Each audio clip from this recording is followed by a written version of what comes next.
You think birthdays are for cake candles and people who love you. I thought so too, until mine became the day I lost everything. What my husband confessed after dessert didn't just ruin the night, it shattered my world. And the worst part, my sister was smiling. If you've ever wondered what betrayal tastes like, stay with me, because this story, it's only just begun. My 30th birthday started like any other special occasion in our home. Too many hands in the kitchen, a soft hum of music in the background, and my mom fussing over her slow-cooked beef stew like it was a Michelin star dish. Jason kissed my cheek, handed me a glass of wine, and smiled the way husbands do when they are trying to play the perfect role. To you, he said.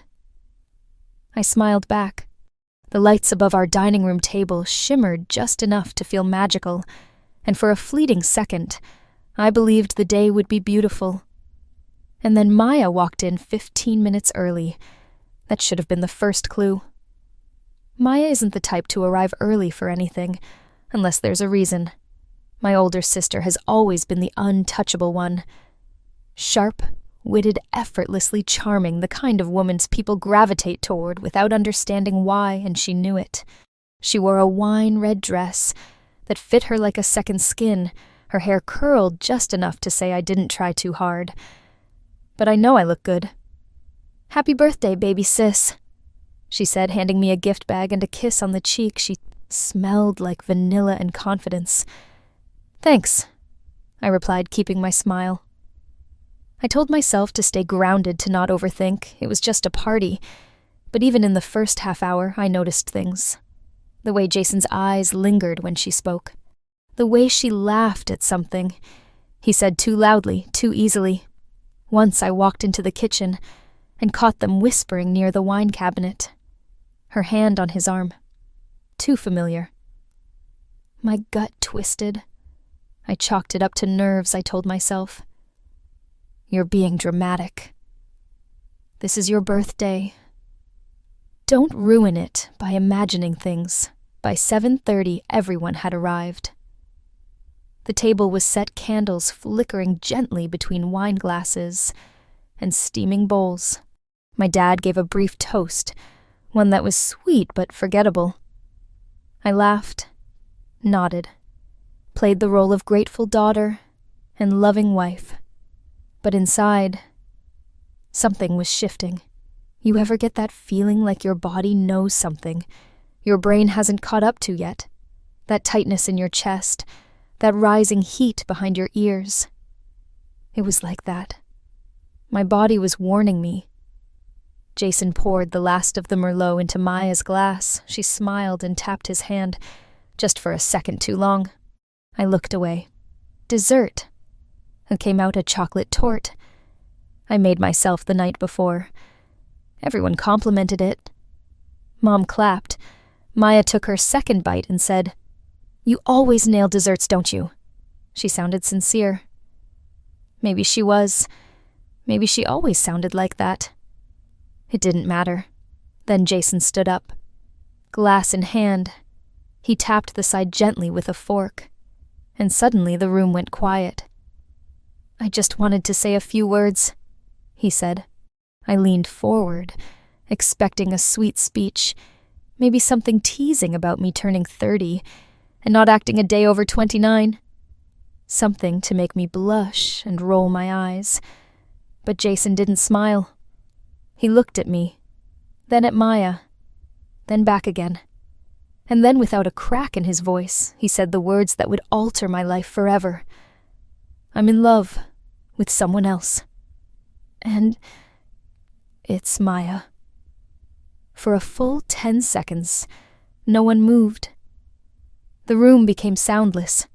You could hear the fire crackling in the corner of the room, the clink of my fork falling against the plate. My mother gasped audibly, a hand shooting up to her mouth. My father just sat there, arms crossed, eyes lowered, and Maya didn't say a word at first.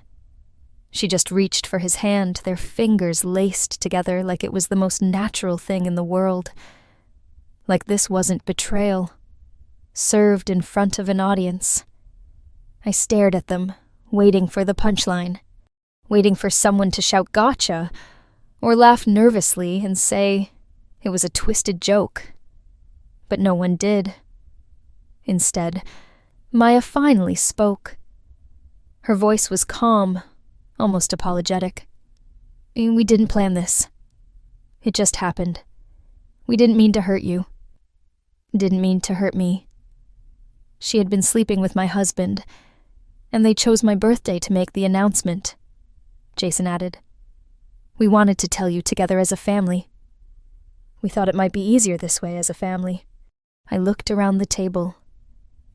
My mom still frozen in disbelief. My father, unreadable.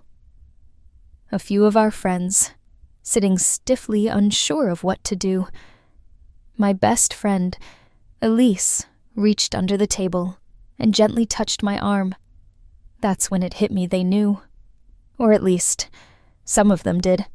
How long had this been going on?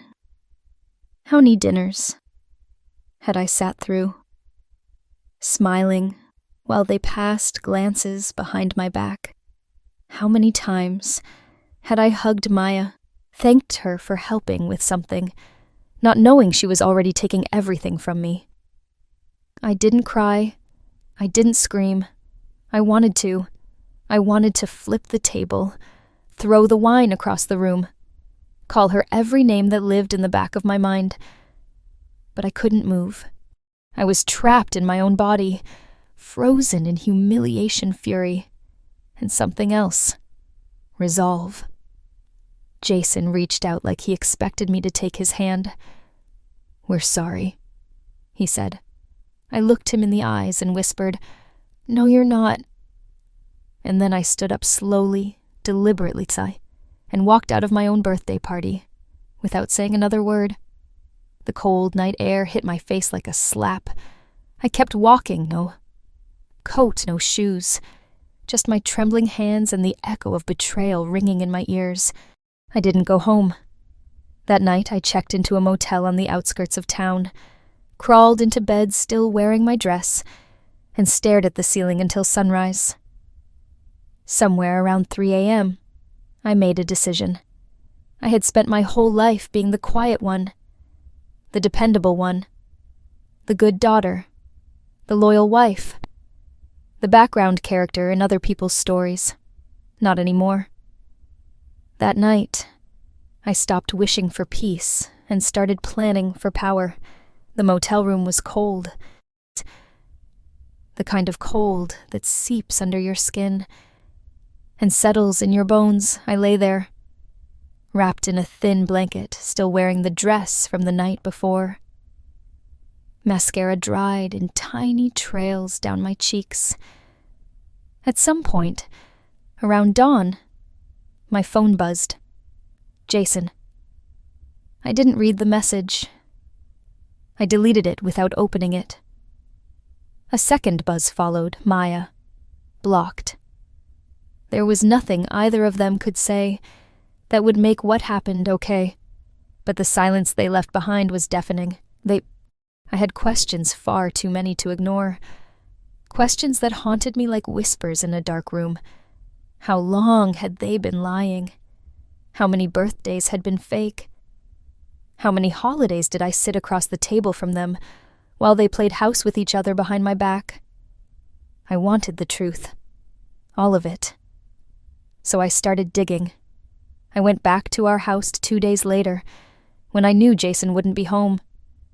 He was staying at Maya's apartment now. Of course he was. The house felt different, like it had been drained of warmth. I walked past the framed wedding photo in the hallway, paused, and stared at it. How many times had I looked at that picture and believed in it? I went into his office. Jason was meticulous. Always had been. Passwords, notes, folders, timelines. His planner was still on the desk, open to a week in late July. A note in the corner said, Dinner down to M. I flipped back.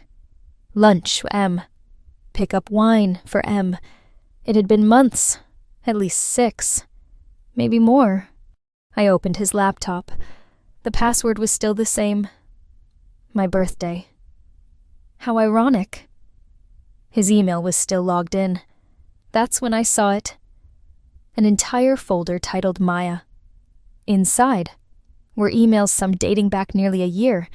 They weren't even trying to hide it. One of them read, "Last night was perfect." I wish we could wake up together every morning like that. She's starting to notice, though. We need to say something soon. That was from 6 weeks ago. Another one. I hate lying to her, but I love you more. And another. Let's tell her after her birthday. I don't want to ruin it. She deserves at least that much. That one nearly made me laugh, as if choosing my birthday to shatter my heart was some kind of noble act. I slammed the laptop shut. My hands were shaking, but not from sadness anymore. It was something else now. Something hot. Something fierce. That night, I drove to my parents' house. I needed answers, especially from my father. He had nodded that night at dinner, as if Jason's betrayal was inevitable, as if he approved. When Mom opened the door, she looked like she hadn't slept either. "Honey," she said softly. "You look, don't I cut her off? Where's Dad?" She hesitated. "In the garage." I walked past her without taking off my coat. My dad was sitting at his workbench polishing a wrench, like it was the most important task in the world. "You knew?" I said no. Greeting, no smile. He didn't look up. Smile. He didn't. I suspected. For how long? He finally met my eyes. Since Thanksgiving, I felt my stomach drop. "You knew he was cheating on me with Maya, and you said nothing." His jaw tightened. "It wasn't my place. Not your place." I laughed sharp and bitter. "You watched your daughter be betrayed and decided it wasn't your place." He stood then. "You wouldn't have believed me. You didn't even try." My voice cracked. I didn't care. "Let the neighbors hear. Let the whole town know." He looked at me. His voice low. "Maya reminds me of your mother when she was younger. Reckless, charming, dangerous." I thought maybe Jason would snap out of it. Well, he didn't. I snapped. "And now I'm the one left with nothing. You have your dignity," he said. I walked out before I did something I'd regret. Back at the motel, I sat on the edge of the bed and stared at my reflection in the mirror. My face looked older, sharper, like the innocence had been peeled away good. I didn't want to be soft anymore. I started writing a list. Not a revenge list. Not yet. But a list of things I needed to reclaim. My finances. My job. My self-respect. I hadn't spoken to my boss yet. Hadn't told any outside the family what had happened. But I would. I called my friend Elise the next morning. "I need a place to stay. Just for a little while." She didn't even hesitate. "Of course. Bring wine." She didn't ask questions, didn't press for details. She just let me sit on her couch that night with a blanket, a box of tissues, and a whole lot of silence. "You don't have to talk," she said. "But when you're ready, I'm here." I nodded, and then I told her everything. From the look Maya gave Jason over dinner, to the emails I found. The wine helped, but what helped more was her rage. "That bitch," she muttered. "You should burn their house down." We laughed. For the first time in days, I laughed. It felt like coughing up broken glass. But I laughed anyway. Over the next week, I started putting myself back together. I met with a lawyer. I closed the joint accounts. I changed the locks on the house. Yes, My house. Jason had paid for it, but it was in my name. My grandmother's inheritance. Helped with the down payment, and I made sure to keep the paperwork. I started seeing a therapist. She asked me, "What do you want out of all this?" And I said clarity, and eventually control. She smiled. "Not revenge." "Not yet," I replied. "That part comes later." One night, about 2 weeks after the party, I got another message from Jason. "I miss you. I never wanted to hurt you. Maybe one day you'll understand." I stared at it for a while. And then I sent him one line. Understanding is not the same as forgiving. I blocked him again. They say the first stage after betrayal is shock, then grief, then anger. But they never tell you about the deeper after anger, the part where you start to become someone else. Someone sharper, smarter, stronger. I wasn't the woman. I was on my birthday, and I would never be her again. It had been almost a month, 4 weeks since the birthday that flipped my world upside down, since Jason and Maya stood in front of our family and confessed they were in love, as if that justified anything, since I walked out without looking back, choosing silence over a breakdown. But silence doesn't last forever, not in a town like ours. It started small, sideways glances in the grocery store, half-whispered conversations that stopped when I entered the room. People love drama, especially when it's not their own. And then it spread. I showed up to work one Monday to find an envelope on my desk. No name.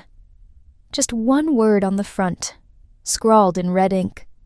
Slut inside was a printed photo. Jason and Maya, at the lake, holding hands, kissing.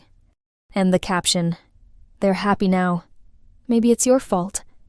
They weren't before." I stared at it for a long time. Not because it hurt, but because I realized what was happening. Someone wanted me to feel ashamed, and someone wanted me to look like the villain. I wasn't going to let that happen.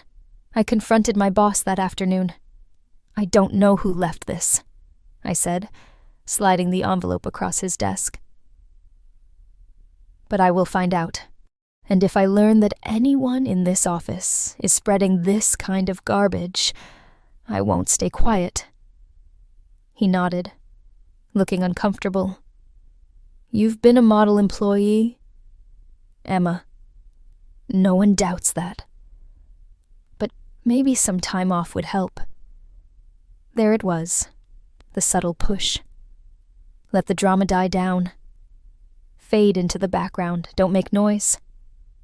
"No," I said, standing tall. "I won't be the one who disappears." That night I received an invitation. It was from Maya, a formal card. Heavy stock, elegant cursive. "You are invited to an intimate celebration of love. Maya and Jason." The audacity! I nearly set it on fire. But then I had a better idea. The restaurant they chose for the celebration was a local favorite, the Bell and Birch Small upscale, the kind of place that prided itself on being exclusive. I wore black. Not a funeral.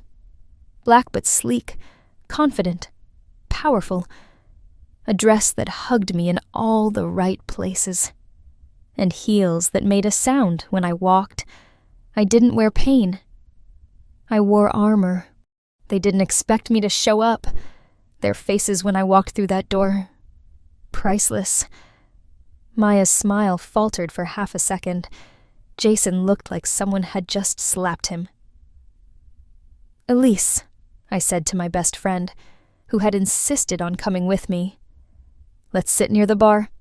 I want a front row seat to this circus." We ordered wine. I could feel the heat of their stares across the room. They didn't come over cowards. Eventually, Maya made her way across the room. fake smile firmly in place. "I didn't think you'd come," she said, voice low. "Clearly." She took a breath. "We're just trying to move forward, Emma. I hope eventually you can too." I sipped my wine. "You sent me an invitation to your betrayal parade and hoped I'd come with confetti." Maya blinked. "It's not like that. It's exactly like that." She looked around, lowering her voice. "You're causing a scene." "No, Maya," I said calmly. "You caused a scene the moment you crawled into my husband's bed. Word spread quickly that I had shown up. Some people whispered support. Others whispered judgment. And somewhere in the middle, Jason finally found his spine and walked over. "Emma," he started.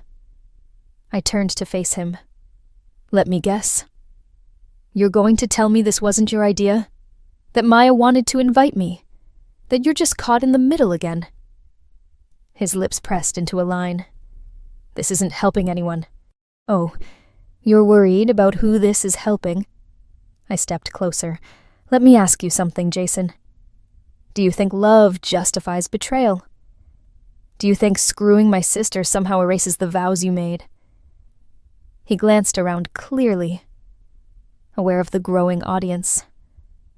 I leaned in. "Here's the thing. You don't get to hurt me, and then ask me to stay silent about it. Not in public. Not in private. Not ever." And then I walked out the next day. I posted a letter online. Not a rant. Not a revenge post, just the truth. I told my story. I laid out the timeline. I shared what I found. I left names out, but everyone already knew. And then I wrote this. To anyone who's ever been betrayed by the ones you love most, this is your reminder that their actions are not your shame.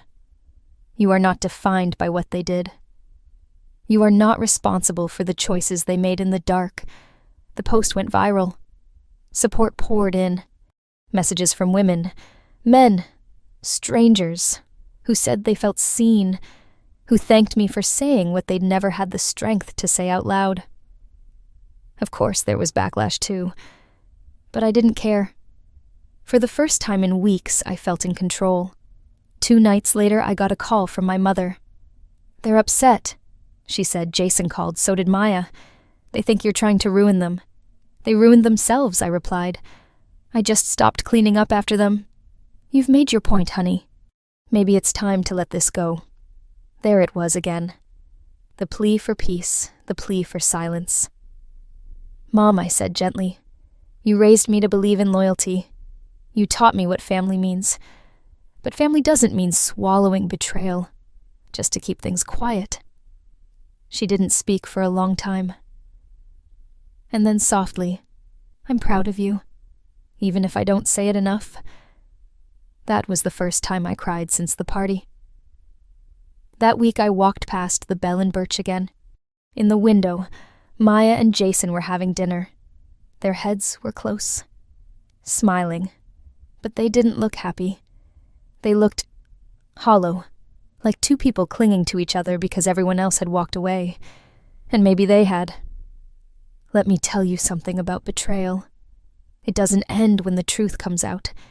It ends when the one who was betrayed decides they won't carry the weight of it anymore. I'm not healed, not yet, but I'm standing. And that's a start. It's funny how quiet the world gets after you tell your truth. No more gossip. No more late-night texts. No more concerned friends asking how you're doing, just to get the latest scoop. I'd expose Jason and Maya, not to punish them, but to free myself. And for the first time in years, I could breathe. But breathing isn't the same as living. And I was done, just surviving. The real shift didn't come from one big event. It came from 1,000 little decisions. Quiet ones. Practical ones. Powerful ones first. I cut the cord legally. The divorce papers were drafted, signed, and filed. My lawyer was a woman named Claudia, who wore stilettos like armor and had no patience for men who said things like, "It just happened." "We'll make sure he walks away with what he deserves," she said. Nothing more. I smiled. Good. And make sure Maya doesn't get to play victim in this. She can try, Claudia said, flipping through the documents. But the court sees right through. Performances we filed for spousal fraud, turns out. Using joint marital funds for dates with your mistress isn't just scummy. It's illegal. Jason's financial records spoke volumes. Second, I returned to work on my terms.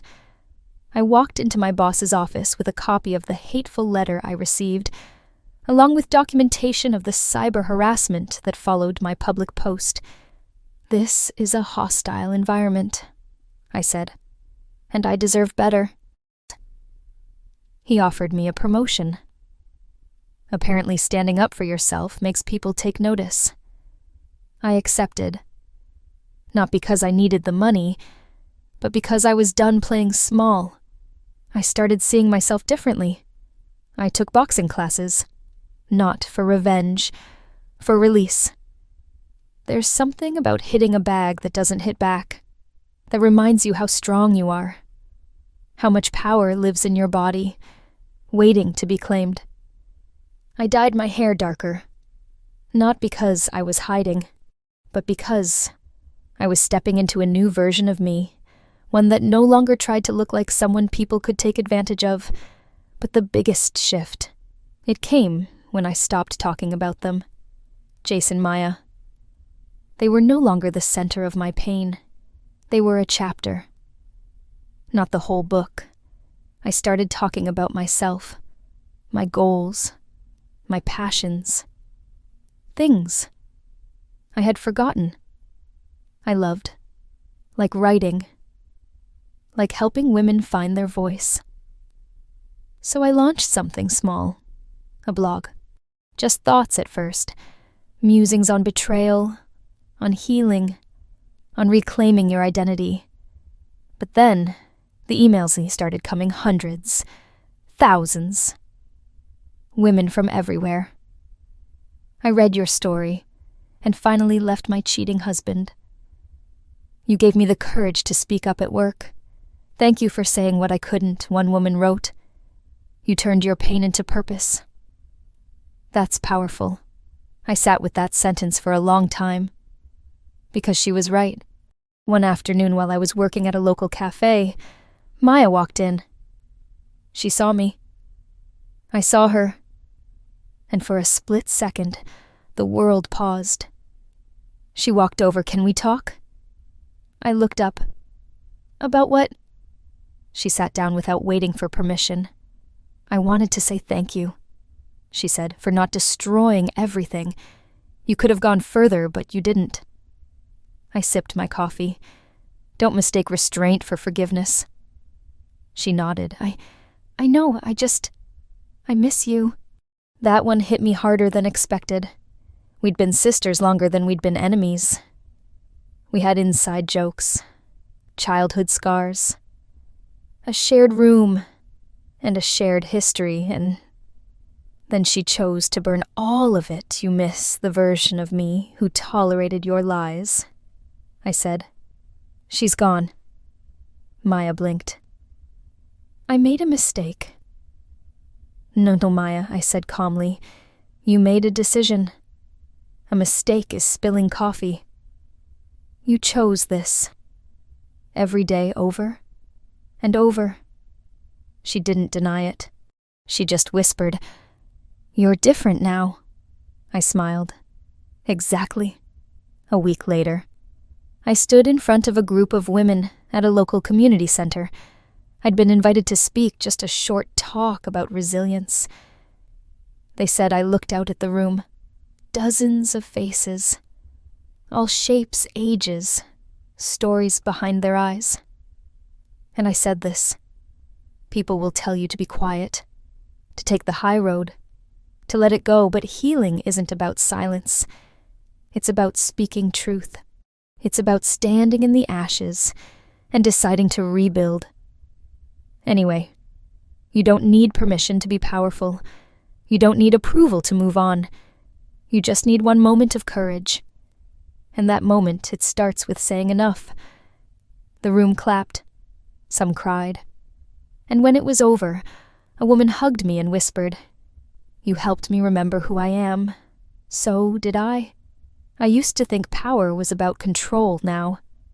I know it's about clarity. I used to think healing meant forgetting. Now I know it means remembering and choosing yourself. Anyway, I'm not the same woman who sat at that birthday dinner in silence. I'm not the wife who begged for signs that weren't there. I'm not the sister who forgave betrayal. To keep the family together, I'm someone else now. Someone I fought to become. And here's what I've learned. The worst day of your life can be the beginning of the best one. If you let it be. Pain teaches shame, exposes. But truth liberates. And once you've been free, really free, there's no going back. They say time heals. I say time reveals. 3 months had passed since the day Jason and Maya tore through my life, like a wrecking ball. Since I walked out of that restaurant, head held high power, pulsing in my veins. I wasn't the same woman anymore, which is probably why I wasn't prepared when the past came knocking. It started with an email, subject line. You don't know everything? No name. Just a message. If you're ready for the full truth, meet me at the old lighthouse Sunday 6 p.m. Come alone. It sounded dramatic, like something out of a spy novel, but something about it tugged at me. The lighthouse was a place from my childhood, a hidden spot. Maya and I used to ride bikes there in the summer, when we still believed in sisterhood. I hesitated. I almost deleted it. But something, curiosity, instinct, maybe just the need to know, made me show up. The lighthouse was abandoned, of course, just a shell of what it used to be. Broken windows, rusting stairs, wind howling through empty beams like an old song. I expected Maya, but it was Jason, sitting on the edge of the low wall, looking 10 years older than when I'd last seen him. You came, he said, standing regretting it already, I replied. He gave a half smile. I figured you might, but I had to tell you something. Something Maya never wanted you to know.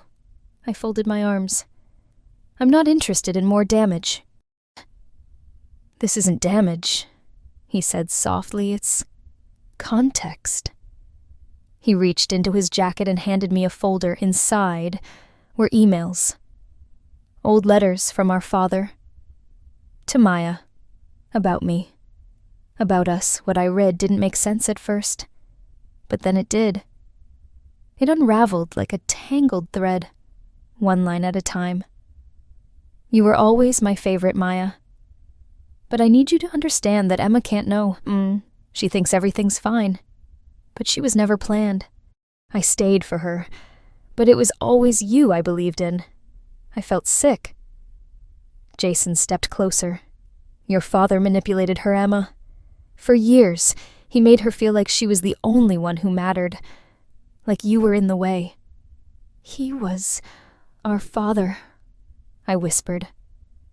How could he say those things? Jason shook his head. He made her believe loving you was a burden, that everything she had to give was stolen by you, just by existing. I backed away. The world tilted. Was this why she betrayed me? Was it jealousy? Or was it something deeper planted from childhood like a poison? Jason sat back down. Maya told me once, after we'd already crossed the line, that she felt like she never had anything of her own, that you got the house, the job, the attention. I closed the folder. My hands were shaking. You're not telling me this to help me, I said. You're telling me this because you're guilty. Of course, I'm guilty, he said, voice cracking. But I still care. And I still think you deserve the whole story. I stared at him, and I realized something. He wasn't trying to earn forgiveness. He was trying to absolve himself. That was his twist. Mine was different. Because as I stood there, wind pulling at my coat folder heavy in my hands, I didn't feel rage. I felt clarity. My life wasn't built on betrayal. It was built on a lie that began long before Jason ever showed up. A lie that started in a father's favoritism and bloomed into a sister's broken compass. And none of it was mine to carry anymore. I walked away without another word.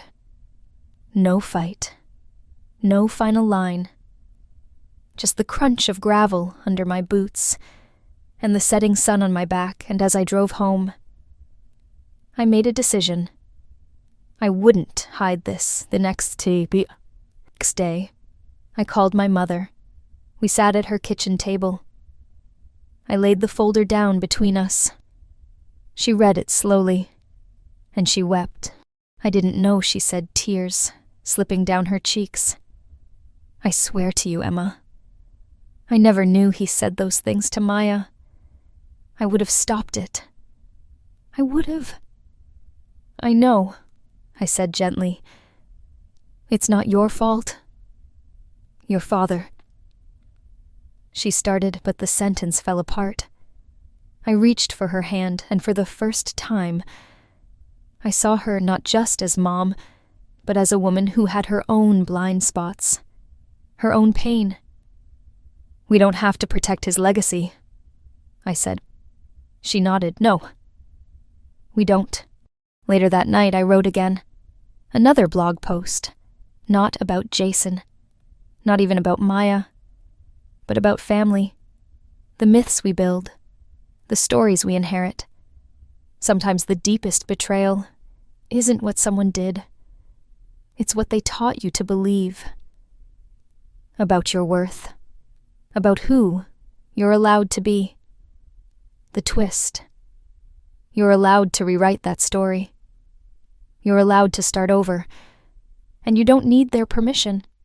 The post hit, harder than anything I'd written before. And this time, even Maya shared it. No comment, no caption, just silence. But in that silence, I heard something. Maybe regret. Maybe relief. Here's the thing about twists. They don't always change the ending. Sometimes they just help you understand how the story really began months later. I stood alone on the beach, near the old lighthouse, the wind colder, but the silence warmer. Somehow I wasn't broken anymore. I wasn't angry either. I was awake. I had faced betrayal, exposed lies, unearthed painful truths, and I had survived every single one of them. Forgiveness. Maybe someday, but freedom. I already had that. This story didn't end with a perfect bow or poetic justice. It ended with choice. Mine. I chose to stop carrying the weight others handed me. I chose to rebuild, not just my life, but my voice. And if you're listening, if someone ever made you feel small, silenced, or unworthy, know this. You are allowed to begin again, even if the world never says sorry, especially then. Did this story make you see a part of yourself? If it did, don't forget to leave a comment, to share your thoughts, and most importantly, subscribe to Family Story, my husband, so you can hear more heartfelt family stories every week. Marriage isn't just a journey. It's a long story, and you are our companion on every page.